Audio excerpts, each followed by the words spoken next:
Hey everybody, Sarah here. Thank you so much for tuning into this video. So why am I doing a video on understanding singleness biblically in a Preparing for Marriage series? There are so many people who do not take advantage of their single season, and there are many people who view marriage as their escape from singleness. I've seen so many married people say that marriage is like the greatest ultimate gift from God, and our culture believes that marriage is the end all be all, and that singleness is some kind of curse, and that marriage is the cure, and etc., etc. And honestly, there are many believers who think this way and preach things like this and a lot of other things as well. But the thing is, just because you're single does not mean that you're missing out. And there's really no wonder that there are so many single people who are so discontent and believe that they're somehow missing out and that God's holding out on them. But the thing is, we have to renew our minds and view our singleness in the way that the Bible teaches us. So what does the Bible have to say about our singleness? So that's really my goal with this video, and I really pray that you all will understand singleness from a more biblical viewpoint and learn at least one thing, like always. So let's go ahead and go to 1 Corinthians 7, and I'm going to start at verse number 6. Now, as a concession, not a command, I say this. I wish that all were as I myself am, but each has his own gift from God, one of one kind and one of another. To the unmarried and the widows, I say that it is good for them to remain single as I am. So the first point that I want us to talk about in reference to singleness is that singleness is a gift and a calling from God. I'm sure that most of you have heard this and understand that singleness is a gift and a calling from the Lord, and as marriage is. But the problem is, so many of us want to exchange our gift of singleness for the gift of marriage. By despising and rejecting the gift of singleness that God has currently given us, you're basically saying and showing that you're ungrateful and that God is not really a good gift giver and that he doesn't really know what he's doing and what's best for you. Because the thing is, God doesn't give according to our wants, but he gives according to what he knows is best for us. In verse 17, Paul says, "Only let each person lead the life that the Lord has assigned to him and to which God has called him." And in verse 24, Paul almost says the exact same thing, but just a little bit different. He says, "So, brothers, in whatever condition each was called, there let him remain with God." The thing is, Paul's goal with these two verses is to encourage people to live as they were called, whether they were single or married, circumcised or uncircumcised, slave or free or whatever. Because the thing is, God has a purpose for each of us in whatever season he has called us in and whatever season he's called us to. We can work for God and live for him no matter what season of life that we're in. Because we can't think that we can really live for God and work for him when we're married or overall in a different season of life. We are to lead the life God has assigned to us and remain there with God. So many of us don't lead the life God has assigned to us and remain in the condition God has called us because we believe that the grass is greener on the other side. The grass is green wherever you're working and tending to it. God wants us to joyfully tend to the grass he's given us now and to stop envying somebody else's yard.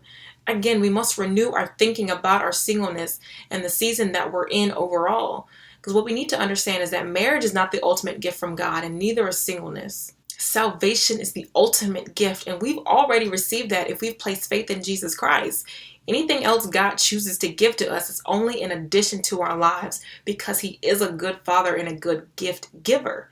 Marriage is not a reward for good behavior to make you happy. Marriage isn't even about you. It's all about Christ, and we're going to get into that next week. But whether the calling of singleness is just for a season or if it's for a lifetime, singleness is not a runner-up and second best to marriage. So please remember that whatever season you find yourself in, your purpose is to glorify God. The purpose of your singleness is not ultimately to prepare for marriage. It's to glorify God. That is why we were created anyway, to glorify God. We were not created for marriage. We can glorify God in marriage, of course, but we can also glorify God in singleness as well. And because we're free from the troubles of marriage, we are more at an advantage to serve the Lord because we're undistracted and undivided, as Paul says in later verses. The thing is, so many people don't see the beauty in their single season because they're so busy focusing on a marriage season that they don't even have yet. We're divided and we're concerned about a spouse that we don't even have. As I said, the beautiful thing about singleness is that we have so much free time to spend devoted to the work of the Lord. And that leads me to my second point. Singleness has benefits. You know, marriage is great in that you can have sex, let's be real, and that you have a lifelong partner and companion and just, like I said, person to do life with. But there are benefits to being single too. Paul tells us that as singles, we're free to serve the Lord without distractions. When you're married, you can't just get up and do what you want when you want. You can't just have a 2-hour quiet time with the Lord every day, or get up and go on a missions trip on a whim, or travel with friends, or, stay on the phone until 3 o'clock in the morning ministering to somebody, or spending every Friday night babysitting for a single parent like you can when you're single.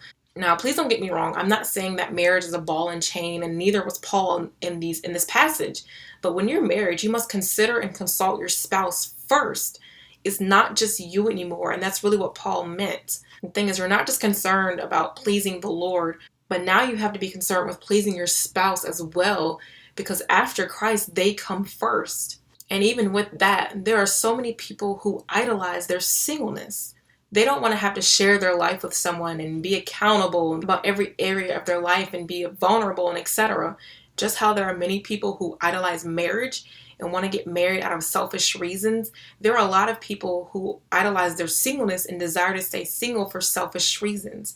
This is why it is so important that we die to ourselves and what we want, and to desire God's will be done in our lives, no matter what that may look like and what that may include or not include.